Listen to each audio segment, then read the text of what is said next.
Okay, imagine this for a second. We wake up one morning, you check your crypto wallet, maybe your Bitcoin, whatever you hold, and, well, it's just not there. And not because of some typical hack we hear about, like a phishing scam or you lost your key.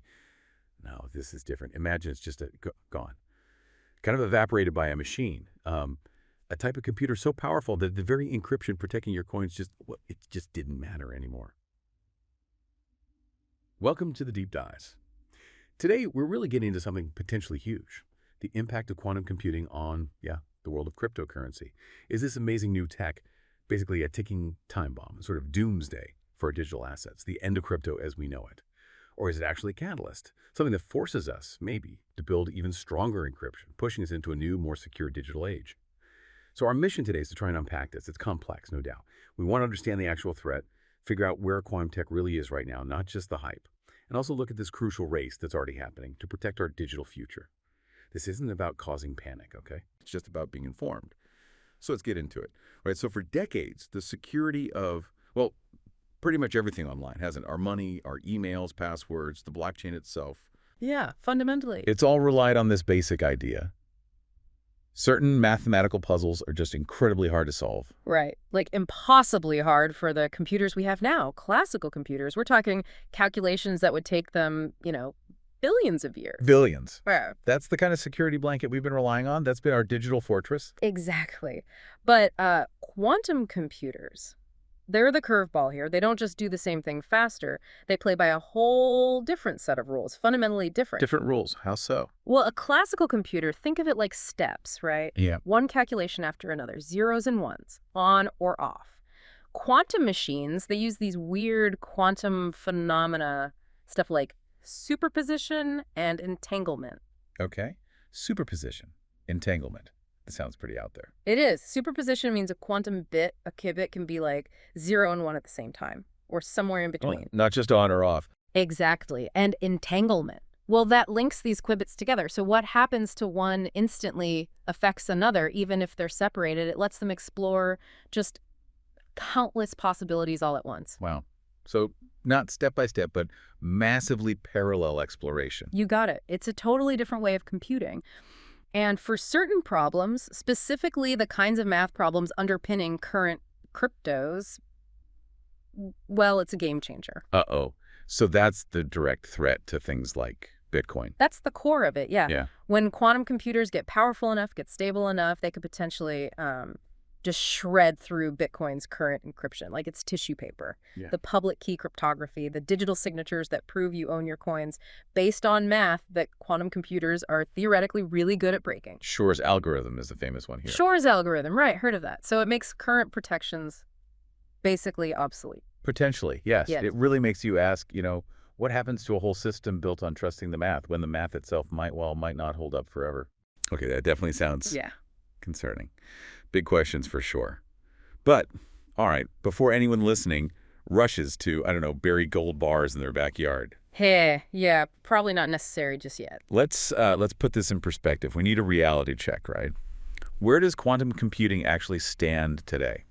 Absolutely crucial point. Because the theory is scary, but the reality is, well, it's complicated but different. Right now, these quantum machines, honestly, they're kind of like toddlers. Toddlers. Okay, explain. Well, they're noisy, meaning they have high error rates. They're clumsy, very sensitive to their environment, vibrations, temperature, and they're really only good at very specific, very niche tasks that researchers set up for them. They're not general-purpose problem solvers yet, not by a long shot. So powerful in theory, but fragile and limited in practice. Exactly. Experimental, room-filling, super-cooled contraptions that are, frankly, still being figured out. Okay, so let's quantify that gap. You said breaking Bitcoin's encryption. What does that actually take in quantum terms? Yeah, so the estimates vary a bit, but generally you'd need a quantum computer with likely millions of stable, error-corrected qubits. Millions. And qubits aren't just like regular computer bits, right? They're trickier. Oh, way trickier. They hold more information, potentially, because of that superposition thing, but they're incredibly fragile, keeping them in their quantum state, preventing errors. That's a massive engineering challenge. We call it maintaining coherence. So, millions of stable, error-corrected qubits needed. Where are we today? Today. The best labs in the world, the big tech companies, the universities, they're maybe wrangling a few hundred qubits, Maybe 1,000 in some very specific noisy A systems. few hundred versus millions. Yeah. And importantly, not just hundreds, but often noisy error-prone hundreds. Getting to millions of stable error-corrected qubits, that's a monumental leap. We're talking major breakthroughs, still needed in physics, engineering, materials science. Okay, that really puts it into perspective. So it's kind of like comparing, I don't know, a paper airplane someone just folded to a fully loaded Boeing 747 ready for takeoff. That's actually a pretty good analogy, yeah. They both technically use principles of aerodynamics, let's say, but the scale, the complexity, the capability, completely different leads. Right, so the practical threat, the quantum 747 breaking encryption tomorrow, Yeah. it's just not there yet. Not even close, really. Yeah. Years, probably decades away for that kind of capability. Okay, so if the big quantum threat is still way off on the horizon, Yeah. why are people already working so hard on defenses? What's the urgency for post-quantum stuff now? And that's the other side of the coin. That's the crucial twist in this whole story. It's not just about a threat looming way out there. It's also very much about the solution that's being built right now. People aren't waiting around. Okay, so it's proactive. Totally proactive. Researchers, cryptographers, some really smart people are already deep into developing what we call quantum-resistant or post-quantum cryptography. PQC for short. PQC, right. So designing the defenses before the attack is even possible. Precisely. They're building the next generation of digital armor, basically, designing cryptographic systems that are designed to withstand attacks from even large, powerful quantum computers whenever they might arrive. So what does that look like? Is it just stronger versions of the current math? Not exactly. Often it involves using entirely different types of mathematical problems. Problems that we believe are hard for both classical computers and quantum computers to solve efficiently. Different math problems, like what? Things based on mathematical lattices, hash-based signatures, multivariate polynomials, different mathematical foundations that don't seem vulnerable to algorithms like Shor's. So imagine maybe a Bitcoin 2.0 or perhaps entirely new systems built with these quantum-proof shields baked in from the start. Interesting. So it's not just patching, it's potentially rebuilding with new foundations. Could be. And this isn't just theoretical scribbles on a whiteboard either. There's real, tangible progress. Like what? Are companies adopting this? Well, the big push right now is standardization. The U.S. government, for example, through NIST, the National Institute of Standards and Technology. Ah, yeah, NIST.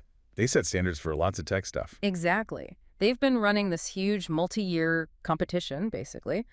They invited cryptographers worldwide to submit quantum-resistant algorithms. They've tested them rigorously, analyzed them, and they've already selected the first batch of algorithms to be standardized. Wow, okay, so governments are taking this seriously. It's a coordinated effort. Very serious. It's a global thing, really. Identifying and vetting these new cryptographic standards is a major priority to protect, everything from financial systems to national security infrastructure well before the quantum threat matures. That's actually quite reassuring. It really highlights the human side of this, doesn't it? The planning, the foresight. So what does this mean for, the average person listening? For their crypto? Right. It means the race is definitely on. Yeah. But it's maybe not the kind of race we usually talk about in crypto, like miners or whatever. This is more like an intellectual arms race, maybe, between the cryptographers building the new locks and the physicists building the quantum keys that might someday pick the old locks. That's a great way to put it. And right now, the cryptographers, the lock builders, they seem to be comfortably ahead. They're laying the foundations for these new defenses years, maybe decades, before the quantum key is fully forged. Okay, so bottom line for today.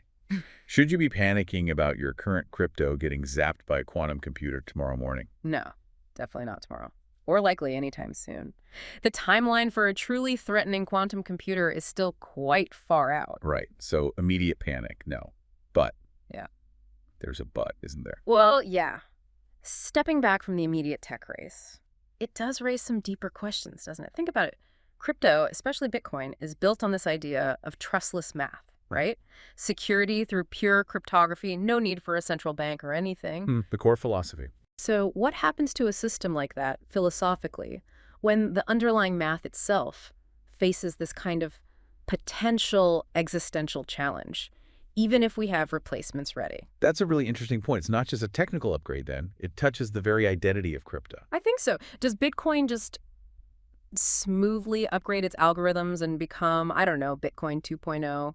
business as usual, just with new math? Well, Or is this transition, this quantum pressure, so fundamental that it actually paves the way for something entirely new, maybe a completely different kind of digital asset or ledger technology born out of this quantum reality? like a paradigm shift forced by the new It physics. could be. The whole landscape might evolve in ways we can't quite predict yet. It's happened before with major tech shifts. Yeah, absolutely. And, one of our sources had this really neat way of putting it. It said, quantum computing isn't necessarily crypto's end. Okay. It's more like a mirror. A mirror, how so? Well, it forces the crypto world, and maybe all of digital security, to look at itself, to confront its foundations.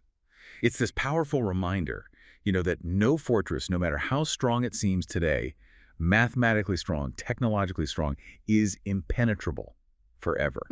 That's good. Eventually, every fortress meets a new kind of siege weapon. Yeah. And that forces innovation, right? It forces you to adapt, to strengthen the walls, maybe even build a different kind of fortress altogether. It's that cycle of challenge and response, offense and defense, that drives progress. Exactly. It's this dynamic, ongoing process. So just to quickly bring it all together, we've explored this really fascinating tension today, haven't we? On one side, you've got this almost sci-fi potential threat. Quantum computers eventually becoming powerful enough to break today's encryption. Potential doomsday scenario. Yeah. But then on the other side, you have this incredible, very real, very human effort happening right now to build the next generation of defenses. Quantum-resistant crypto. The proactive shield being forged. It's a story of ingenuity meeting a future challenge. Absolutely. Yeah. So this deep dive, it's really not about sounding the alarm for tomorrow. No, the takeaway shouldn't be fear today. It's more about understanding this ongoing evolution. Technology marches forward, challenges arise, and, well, humanity generally finds ways to adapt and innovate. It's what we do. Yeah, this is just another big chapter in that ongoing story of digital security, innovation, adaptation. And maybe that's the final thought to leave everyone with as we close out.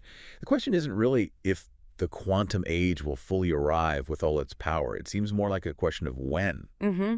Seems inevitable, eventually. So for all of us living more and more of our lives online, relying on this digital security, the real question becomes, will we be ready? Will our systems, our infrastructure, our mindset, will we be ready when that day comes?